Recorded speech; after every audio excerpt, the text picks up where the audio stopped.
우리 말씀 보도록 하겠습니다. 말씀은 마태복음 6장입니다. 마태복음 6장 1절에서 4절까지 말씀입니다.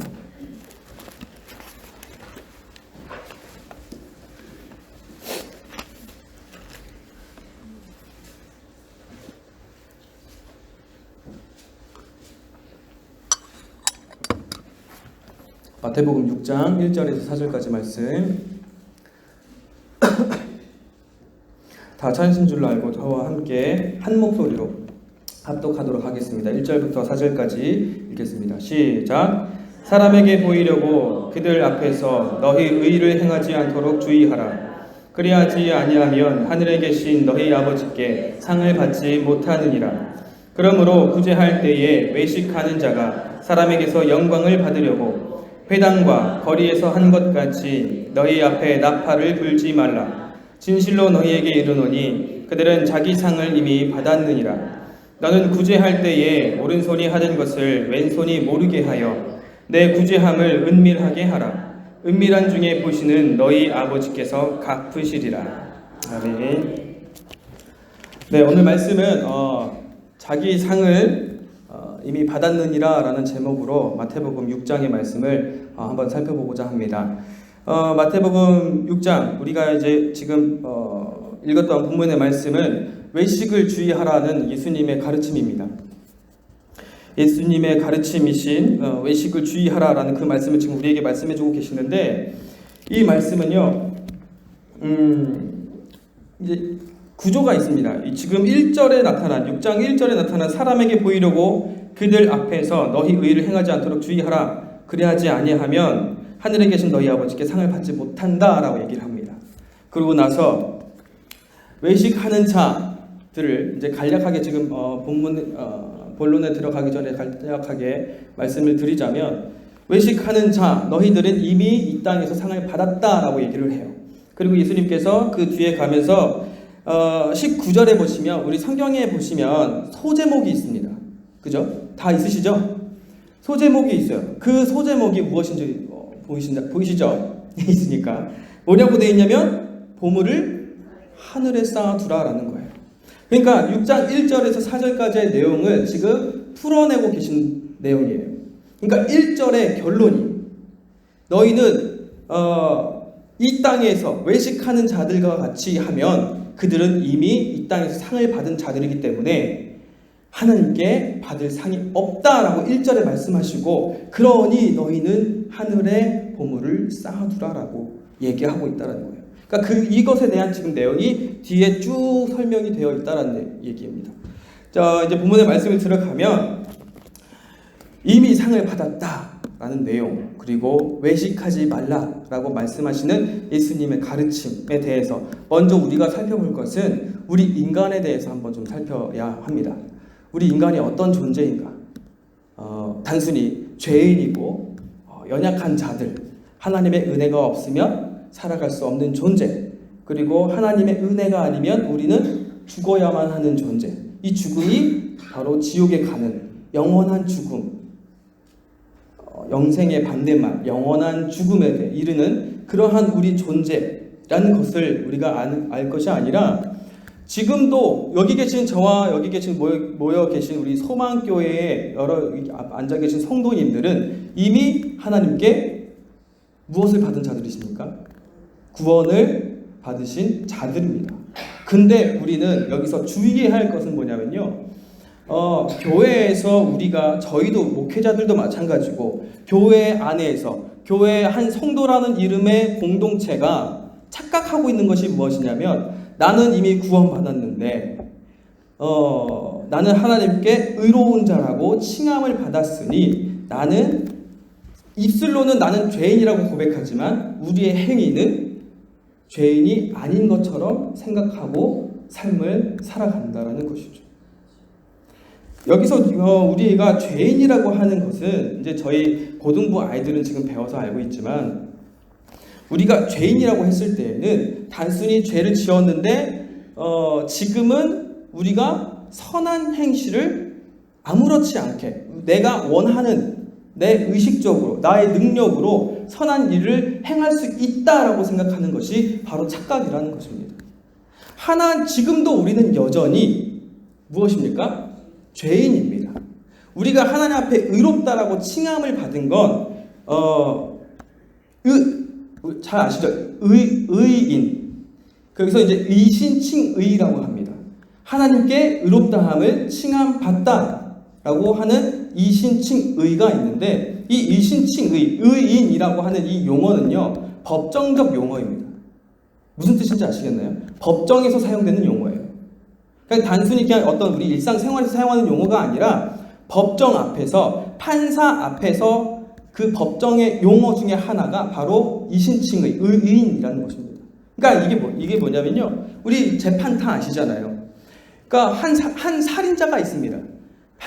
법정에 서서 판결을 받는데 이 사람이 실제로 정말 잔혹무도한 살인을 저질렀어요. 근데 판사가 검찰과 변호사가 막 변론을 서로 하는데 정말 살인자임에도 불구하고 판사가 자기가 판단했을 때 이 사람은 죄가 없는 것 같아, 모함을 받은 것 같아, 누명을 쓴 것 같아 라고 해서 그 법정에서 망치 3번 두들기죠. 꽝꽝꽝 하면 그 사람은 행정적으로 우리나라 헌법 아래에서 무죄로 용납받은 거라는 거예요. 근데 그 사람은 무죄로 재판에서 용납받았음에도 불구하고 그 사람은 뭐한 사람이에요? 살인자죠. 우리가 그런 상태라는 겁니다. 우리가 의인이라고 칭함받았다는 건 바로 그러한 상태라는 거예요. 우리가 저지른 죄, 그 사람은 그래서 결국은 어떻게 되나요? 감옥에 가지 않죠. 풀려나게 됩니다. 일상생활을 살아가게 돼요. 우리도 이제 그와 같이 연결해서 생각하다 보면 우리는 그렇게 하나님 앞에 의롭다함을 칭함을 받아서 법정 앞에서 망치 2번, 3번 두들기고 의롭다라고 칭함을 받아서 무죄라는 선고가 받았습니다. 그럼 우리는 어디를 가지 않게 되죠? 지옥에 가지 않게 되는 거예요. 살인자임에도 불구하고, 잔혹무도한 살인자임에도 불구하고 우리는 지옥에 가지 않게 된 은혜를 입은 자들이라는 겁니다. 그러한 상태라는 거예요. 우리의 본성은 변하지 않습니다. 우리가 아담의 죄로부터 원죄가 법정적 용어로서 우리가 원죄가 씻겨져서 감옥에 우리 말로 지옥에 가지 않는 은혜, 특권을 누리게 됐음에도 불구하고 우리는 여전히 부패하고 타락한, 오염된, 죄성 가득한 인간이라는 것입니다. 그래서 한순간도 하나님의 은혜가 없으면 우리의 행실에는 더러운 구정물이 묻어지게 되어 있습니다. 근데도 우리도 그러할진데 믿지 않는 자들은 더 그러겠죠. 그래서 이제 우리 고등부 학생들에게 이제 제가 좀 극단적으로 좀 표현을 많이 하는데 이렇게 표현을 했습니다. 어떠한 믿지 않는 자가 해변에서 죽어가고 있는 사람을 물속에서 건져냈어요. 근데 그 사람은 자신이 나오다가 지쳐서 물에 빠져 익사해 죽었습니다. 그 사람은 의인일까요? 죄인일까요? 제가 아까 앞에 서두에서 말씀드린 것을 생각하시면서 한번 생각을 해보세요. 그 사람은 믿지 않는 자가 물에 빠져 죽어가고 있는 사람을 건져내고 자신이 대신 죽었습니다. 그럼 그 사람은 하나님 앞에서 죄인일까요? 의인일까요? 죄인입니다. 구정물이 씻겨진 상태가 아니기 때문에 그렇습니다. 구정물이 묻은 상태에서 하얀 어떤 천이나 면을 만지면 그 면은 어떻게 되나요? 구정물이 묻어지게 되어 있어요. 그러한 상태가 바로 우리의 상태라는 겁니다. 믿는 우리가 의신칭이라고 의인이라고 칭함받은 우리라 할지라도 우리는 하나님의 은혜가 한순간도 미치지 않는다면 우리는 우리 행위에서도 의인의 행위에서도 죄성이 부패된 우리의 죄성이 드러나게 된다는 것입니다. 그렇기에 우리는 하나님의 은혜가 한순간도 필요하지 않을 때가 없습니다. 그래서 우리가 하나님께 날마다 간구하고 기도하고 자복하고 회개하는 것입니다. 그러니까 제가 이 말씀을 드린 이유는, 핵심은 우리가 아무리 의인이라고 칭함을 받았을지라도 우리의 행위에는 우리의 자기중심적인 모습이 드러나게 된다는 것입니다.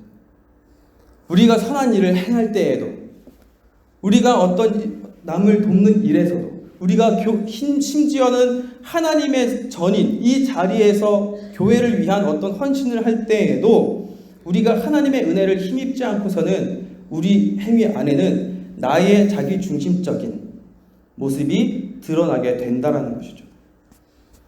내 의를 위해서, 내 어떤 명성과 나의 만족을 위해서 내가 이 일을 했을 때 이게 오해하시면 안 돼요. 내가 어떤 일을 했을 때 내 자기 만족을 위해서 하는 분들이 계세요. 그쵸? 그러니까 이거 쉽게 말하면 이겁니다. 사회 봉사 활동을 열심히 하시는 분들이 계세요.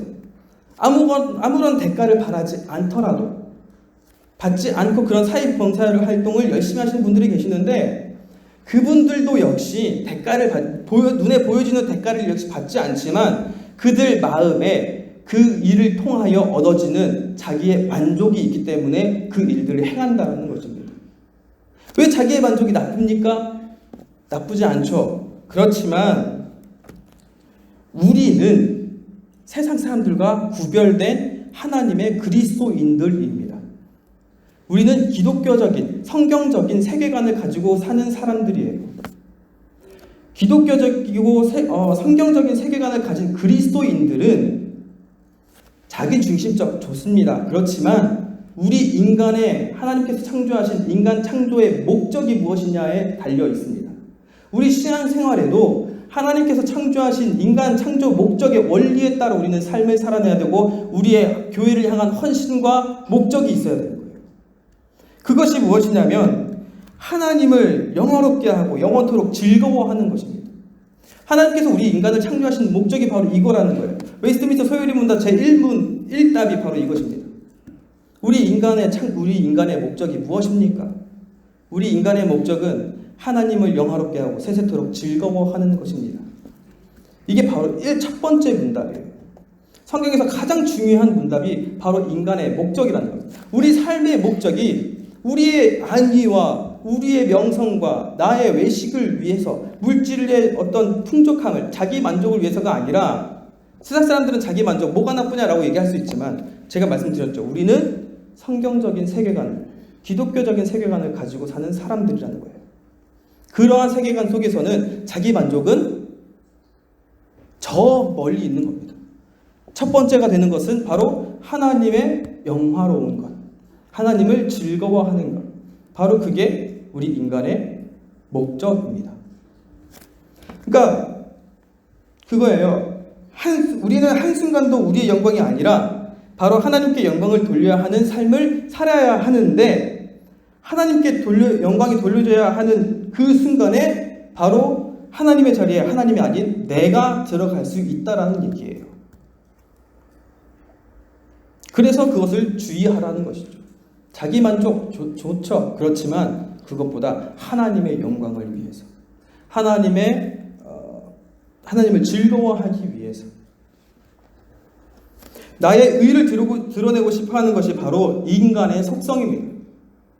죄성 가득한 본성이고 인간의 속성이에요. 이거는 지구상의 모든 인류 어떤 직분도 이 속성에서 벗어날 수 없어요. 의인은 없나니 하나도 없다라고 얘기했거든요. 근데 이 의인에서 하나도 없다라고 얘기했을 때 이 하나도에는 인류의 어떤 남녀노소 직분을 막론한 계급 신분을 막론한 모든 인류를 얘기하는 거예요. 그 누구도 여기 서 있는 저도 그리고 그 유명한 어떤 목사님들도 이 속성에서는 벗어날 수 없어요. 노력하는 자들인 거예요. 우리는 그러한 속성이 있음에도 불구하고 나를 죽이고 나를 부정하고 하나님의 영광을 위해 하나님을 즐거워하기 위해서 나를 치고 복종하고 나를 죽이고 하나님의 영광을 위해서 노력하는 자들이라는 것이죠. 그런 노력에도 불구하고 우리는 연약해서 때때로 우리의 의를 드러내기를 원한다는 것이죠. 나도 모르는 순간에 나의 의를 원하고 있지는 않은가. 그러니까 이러한 것이 내가 의식적으로 그렇지 않다라고 생각하고 행동할지라도 내 몸에는 그것이 배어있다라는 거예요. 내 내면 속에 나를 위한 것, 자기 중심적인 것, 그것이 들어있어서 그것을 드러내려고 합니다. 무의식적으로, 내면적으로.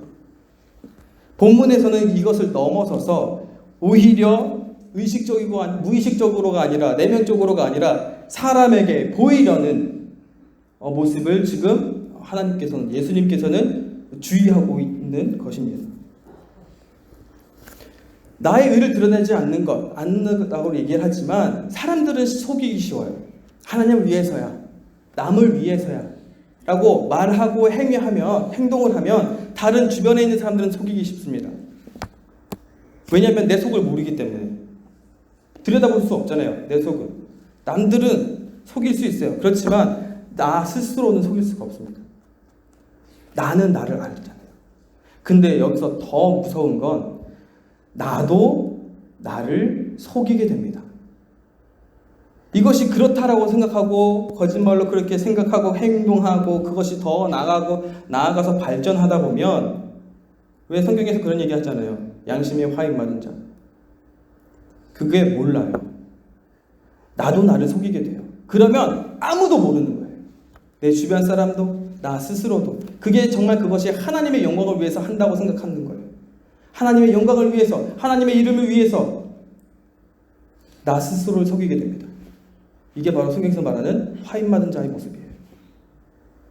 하나님의 영광을 위해서인 줄 알아요. 하나님의 일을 위해서인 줄 알아요. 그렇지만 그거는 하나님이 판단하실 거예요. 정말 무서운 거예요. 내가 나를 속이고 그 속이다가 못해 그것이 진짜인 줄 알게 되는 상태는 정말 하나님의 큰 은혜가 아니면 돌이킬 수가 없어요.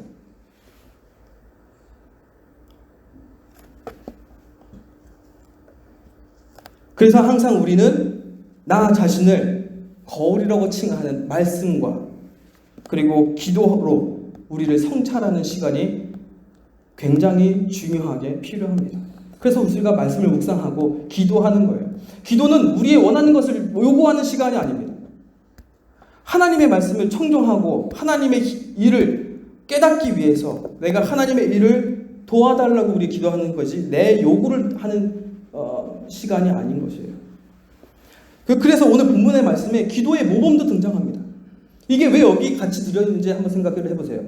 외식을 주의하라. 너희 이미 상을 받았느니라. 그 뒤에 기도의 모범에 대해서 말씀하십니다. 그리고 이렇게 얘기를 해요. 너희는 이방인들처럼 중언부언하지 말라. 왜 그 외식하지 말라는 그 본문 말씀에 그 뒤에 이어서 기도의 모범이 나왔을까요? 기도는 나의 요구를 하나님께 올려드리는 시간이 아니라는 거예요. 기도는 그러한 것이 아니라고 얘기하는 겁니다. 우리가 이 외식의 주의에 대해서 한번 살펴볼 때 말씀을 부자 청년에 대해서 한번 살펴보도록 하겠습니다. 부자 청년 우리 잘 아는 말씀이에요. 하나님 예수님께 나아가서 영생을 어떻게 하면 얻을 수 있겠습니까? 라고 얘기를 해요. 물어봐요. 그럼 예수님이 이렇게 얘기하셨죠. 그래, 그럼 너 가서 하나님이 주신 그 계명들을 잘 지켰나 생각해봐 라고 얘기를 합니다. 근데 그 청년이 뭐라고 얘기하죠? 다 잘 지켰습니다 라고 얘기를 합니다. 근데 그 얘기를 할 때, 그 대화를 나눌 때 그 상황과 배경에는 이건 고등부 때도 얘기했던 얘기지만 예수님과 그 부자 청년이 1대1로 독대하는 대화가 아니라는 얘기예요. 그 예수님과 그 부자 청년이 대화하는 그 주변에는 12 제자들도 있었고요. 그리고 그 예수님을 만나기 위해, 보기 위해 몰려든 그 동네 사람들도 같이 모여있던, 그 주변에 웅성웅성하며 모여있던 상황이라는 거예요. 근데 그 동네의 부자 청년이 그 함께 살고 있던 동네 사람들이 함께 모인 곳에서 예수님께서 네가 율법을 잘 지켰느냐라고 물었을 때 그 자신이 함께 자라온, 그 함께 보아온 동네 사람들 앞에서 자신 있게 나는 율법을 잘 지켰습니다라고 얘기했다는 거예요. 그죠? 그럼 이 청년은 어떻다는 거예요? 진짜로 떳떳하게 하나님의 율법을 잘 지켰다라는 얘기입니다. 전혀 율법적으로는 흠이 없는 사람이라는 거예요. 율법적으로는. 근데 이제 이렇게 얘기해줘. 예수님께서 그래? 그러면 네가 가서 네가 가지고 있는 소유를 다 팔고 가난한 자들에게 나눠주고 나를 따라라 라고 얘기를 합니다. 근데 이 부자 청년 어떻게 합니까? 낯빛이 어두워져서 근심하여 돌아갔더라. 생각해보세요. 예수님께서 12제자들 말고 나를 따르라고 했던 인물들이 몇 없습니다. 13제자가 될 수 있었던 상황이었어요. 나를 따르라 라고 말씀하셨던 인물이 그렇게 많이 등장하지 않아요. 굉장히 소수예요. 12제자들 빼고는. 근데 그 부자 청년에게 그래 영생을 원한다고? 율법 잘 지켰니? 잘 지켰어. 그러면 다 팔고 나를 따라라. 영생을 원하는 부자 청년에게 나를 따라라 라고 얘기를 했습니다. 그럼 이렇게 얘기해요. 그리하면 하늘에서 보화가 내게 있으리라. 그러니까 이렇게 얘기를 해요. 네가 영생을 얻고자 하면 무엇을 해야 한다고 말하는 걸까요? 그러면 가난한 자들에게 자신의 소유를 팔아 나누어 주는 것이 아니라 예수님을 따르는 것입니다. 결론이 이겁니다. 영생을 원하는 부자 청년에게 그렇다면 이거예요. 앞뒤만 보세요. 부자 영생을 원한다 그랬어요. 예수님이 결론적으로 말한 게 뭐죠? 나를 따라라. 그러면 영생을 얻을 수 있다라는 얘기예요. 이걸 다른 말로 얘기해 볼까요? 나를 따라라. 나를 알아야 한다는 겁니다. 다른 것이 아니라 계명이 아니라 계명 자체인 율법인 복음 자체이신 예수님을 알아야 영생에 이를 수 있다라는 얘기예요. 그냥 가난한 자들에게 팔아서 나눠주고 그건 중요한 게 아닙니다. 그게 아니라 거기에 초점을 뺏기지 마시고 나를 따라라, 예수님을 믿어라, 예수님을 알아야 한다. 그래야 영생을 얻을 수 있다라는 이야기입니다. 재물이 하나님보다 우선되었던 근심했던 재물 많은 청년. 그러나 이 메시지에서 우리는 무엇을 확인할 수 있나요? 사람에게 보여지는 율법을 굉장히 잘 지켰던 그 외적인 모습으로는 하나님 앞에서 온전해질 수 없다라는 얘기입니다. 하나님 앞에 인정받을 수가 없다라는 얘기예요. 외적인 그 율법을 잘 지켰던 그 외적인 모습으로는 하나님 앞에 인정받을 수가 없다라는 얘기입니다. 외적인 모습을 조심해야 됩니다. 정죄하고 심사하듯이 지켜보라는 것이 아니라 신중해야 한다는 것이죠.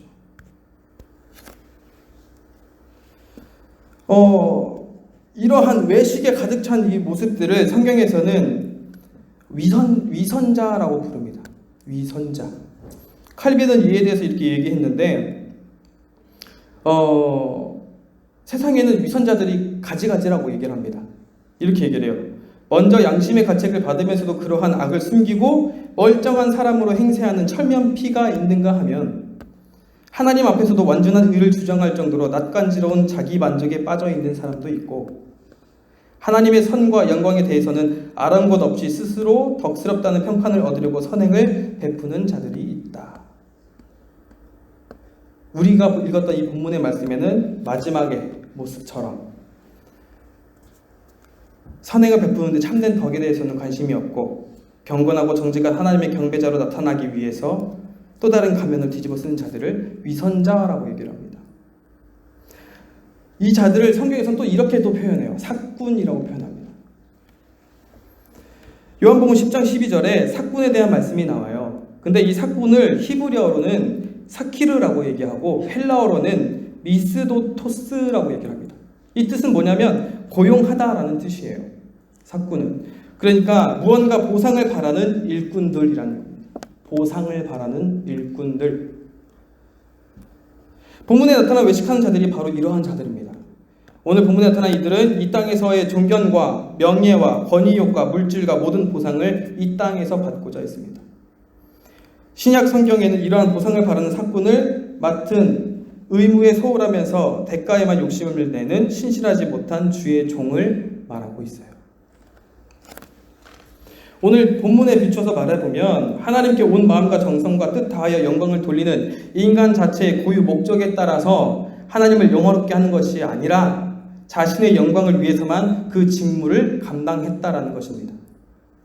하나님 앞에서는 외형, 거칠해 보여지는 것은 아무런 소용도 없어요.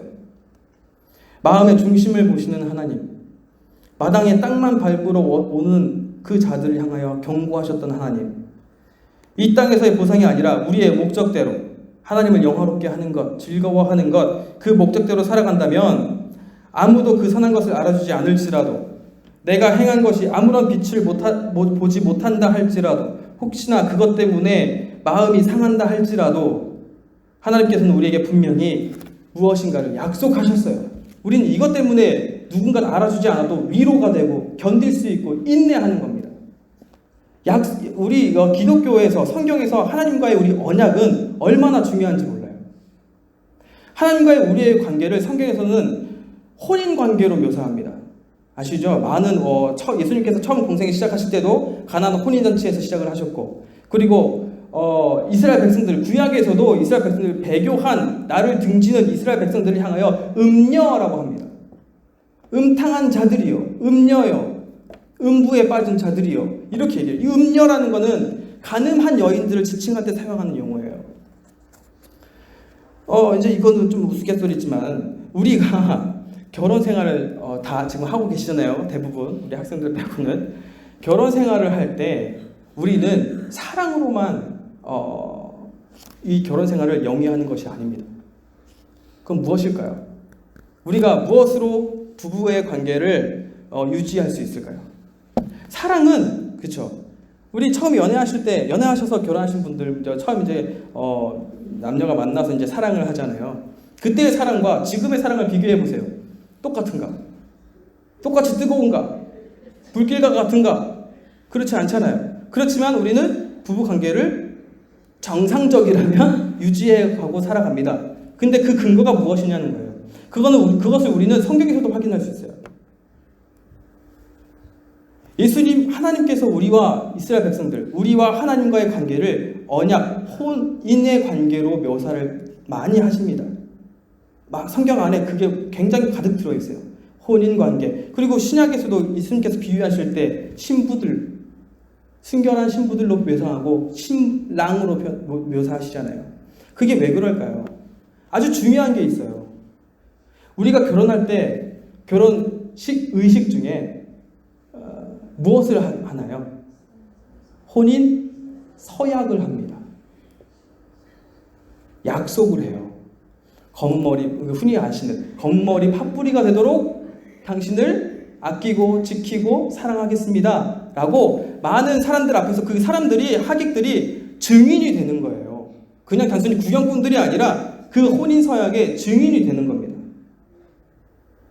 그것이 그 형틀이 성경에도 똑같이 등장합니다. 하나님과 우리와의 관계를 언약 관계로. 그리고 그 증인이 누가 되셨어요? 본인 자신이 되셨습니다. 그리고 그걸 깨뜨렸을 때 그 값을 본인이 치르셨어요. 십자가에 못 박혀 죽으심으로. 그리고 다시 언약을 맺습니다. 이처럼 언약은 우리에게 굉장히 중요한 기독교 성경적인 한 부분을 차지합니다. 이것도 우리에게 분명히 말씀하셨어요. 본문의 말씀 보시면 4절에 보면요, 이렇게 할게요. 4절에 보시면 이렇게 얘기합니다. 내 구제함을 은밀히 하라. 은밀한 중에 보시는, 은밀한 중에 보시는이에요. 은밀한 중에 뭐라고 합니까? 너희 아버지께서 갚으시리라.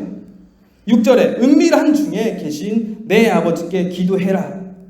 은밀한 중에 보시는 내 아버지께서 갚으시리라. 8절입니다. 본받지 말라. 너희는 너희에게 있어야 할 것을 하나님께서 아신다. 18절입니다.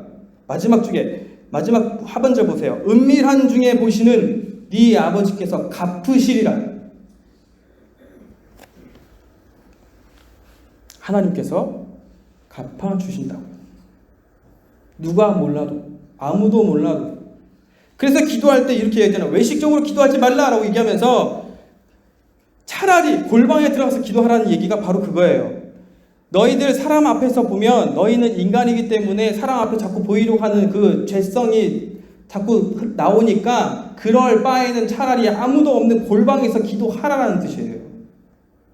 그러잖아요. 너 범죄할 것 같으면 손 찍어버려라. 눈이 범죄할 것 같으면 지옥에 가는 것보다 그게 나으니까. 동일합니다. 하나님 앞에서 네가 외식적으로 하나님 앞에 올려질 것 같으면 차라리 아무도 보지 않는 곳에 골방에 가서 네가 기도해라.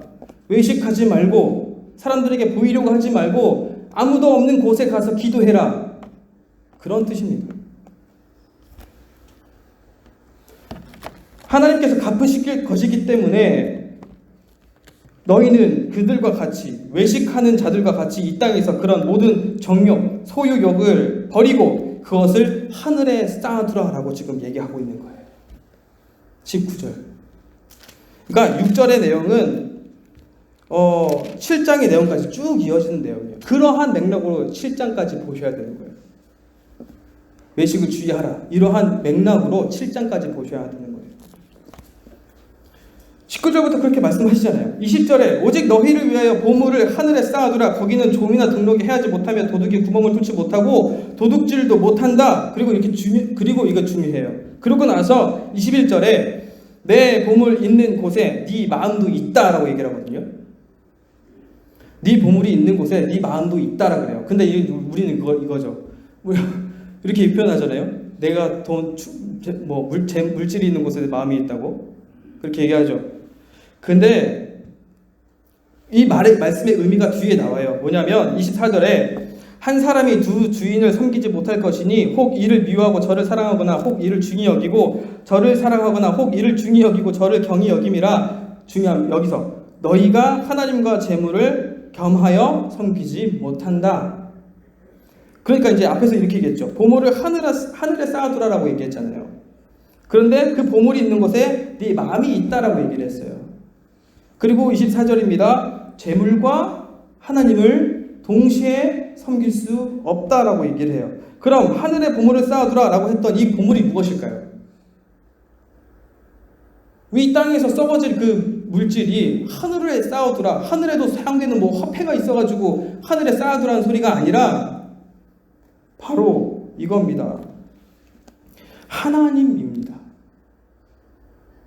하늘에 쌓아두라는 그 보물이 바로 하나님이에요. 재물과 하나님은 둘 다 섬길 수 없어. 그러니 너희는 하나님을 섬겨야 돼. 근데 재물을 하늘에 쌓아두래. 근데 그 쌓아둔 그 재물에 내 마음이 있는데, 그럼 이게 무슨 뜻일까요? 하나님께, 하늘에 계신 내 아버지여, 하나님께 내 마음을 두라라는 소리입니다. 우리의 기업은 하나님이라고 하잖아요. 나의 영원하신 기업, 하나님. 내 마음을 어디에 두라는 것입니까? 하늘에 계신 우리 아버지께 두라는 이야기입니다. 보물, 즉 하나님인 거예요. 우리의 기업이 되시는, 썩어지지 않고 영원히 우리에게 약속하신 우리 신랑 되신 그 하나님을 우리가 기업으로 받고 그것을 소망해야 할 줄로 믿습니다. 우리가 하늘 소망, 천국 소망이라고 얘기하잖아요. 그게 그곳에서 편히 살 것이다 라는 의미로 그게 아니라 하나님이 계신 곳이기 때문에. 그러니까 이겁니다. 타락한 우리 세상에서 예수님께서 재림하여 우리가 하나님으로 올려져 하나님과 천국에 간다라는 이 의미는요, 그냥 천국에서 금은보화가 있고 휘황찬란한 이 땅에서는 정말 썩어진 집에서 살았지만 천국에서는 삐까번쩍한 집에 살아야지, 이런 의미가 아니라 태초에 하나님과 동행했던 아담과 하와의 삶처럼, 하나님과 동행했던 삶처럼 그 에덴 동산의 회복이 바로 천국입니다. 휘황찬란한 게 아니라 하나님과 동행하는 삶을 살기 때문에 그곳이 바로 천국인 겁니다. 성경에서 천국과 지옥은 단순해요. 천국은 하나님과 동행하는 삶이에요. 지옥은 하나님과 완벽히 단절된 상태를 얘기해요. 지옥은. 그렇기 때문에 우리의 보물과 우리의 기업이 되시고 우리의 하늘 소망이 되시는 천국이 아니라 하나님이 계시는 곳, 그곳이 천국이라고 부를 뿐입니다. 하나님 앞에서는 외식이 아니라 내 마음과 정성과 뜻 다하여 하나님께 소망을 두시는 저와 여러분이 되시기를 간절히 소망합니다. 기도하겠습니다.